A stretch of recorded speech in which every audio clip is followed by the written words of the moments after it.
좋은 아침 칼럼. 매주 화요일 이 시간은 한국 유나이티드 문화재단 강덕영 장로님의 종교인과 신앙인 칼럼으로 같이 합니다. 안녕하십니까, 강덕영 장로입니다. 금년은 하나님과 더 가까워지는 축복을 받으시기를 바랍니다. 오늘은 모든 사람들이 좋아하는 복 이야기를 하려고 합니다. 우리는 한 해를 시작하는 새해를 맞거나 설이 되면 거의 입버름처럼 복을 많이 받으라고 이야기합니다. 이 복은 기독교가 아니더라도 거의 모든 종교에서 많은 복을 받으라고 얘기합니다.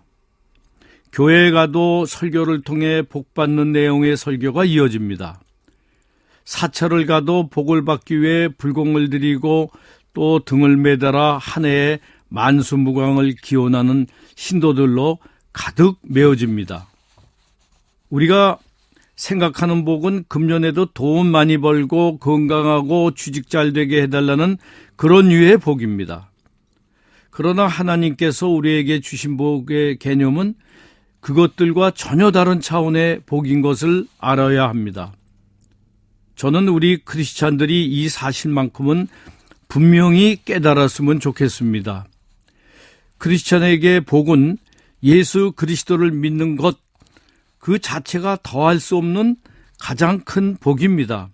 복의 근원이신 그리스도를 믿으면 우리가 하나님의 자녀가 되는 복을 주시고, 하나님의 자녀가 되면 하나님이 우리에게 하나님의 기업을 주시고 자녀의 권세를 주신다는 큰 사실입니다.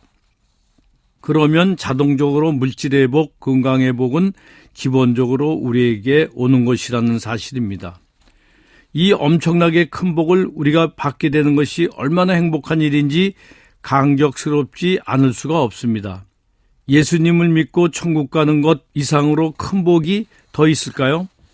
이제 한국 크리스찬들의 신앙의식이 인터넷 발달과 다양한 목사님들의 설교를 듣고 신앙 강좌도 접하게 되므로 수준이 많이 높아졌습니다. 목사님들의 말에 무조건 순종하는 것이 아니라 하나님의 뜻과 성경에 비추어 판단에 결정하는 성도들이 많아졌습니다.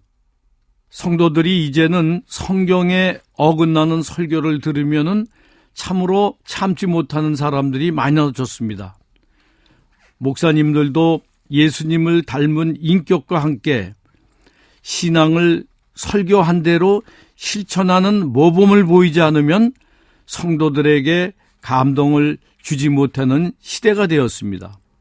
설교 내용과 본인의 실생활이 일치되는 목회 활동, 이것이 이 시대에 요구되는 사항입니다. 주변에서 저는 교회에 잘 안 나가지만 우리 아내는 열심히 나갑니다라고 이야기하는 사람을 만날 때 제일 불쌍하게 느껴집니다.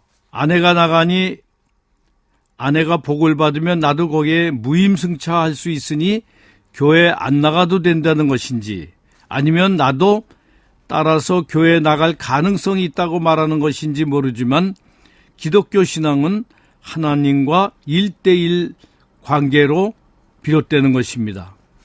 나는 당당하게 예수님을 믿고 그분의 뜻대로 살길 원하는 사람이라고 이야기할 수 있는 것이 가장 큰 복입니다. 어디서나 자신이 기독교인 것을 밝히고 때가 주어지면 예수님을 증거할 수 있어야 합니다. 더 나아가 성령의 인도하심을 간증할 수 있을 때 주변에 많은 이들이 예수님께 돌아오는 것을 보게 됩니다. 우리가 주님의 아들로 선언하고 세상에 부끄러움이 없이 나설 때 너그러우시고 풍성하신 하나님께서 우리를 세상의 복과 악으로부터 철저히 지켜주시리라고 확신합니다. 하나님은 그 자녀들을 그냥 버려두지 아니하시고 눈동자같이 보호해 주시고 인도해 주실 것을 확신하기 때문입니다. 2020년은 참 어렵고 힘든 해입니다.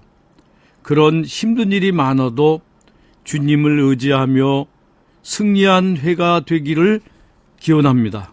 대단히 감사합니다. 좋은 아침 칼럼 지금까지 한국 유나이티드 문화재단 강덕영 장로님의 종교인과 신앙인 칼럼으로 같이 했습니다.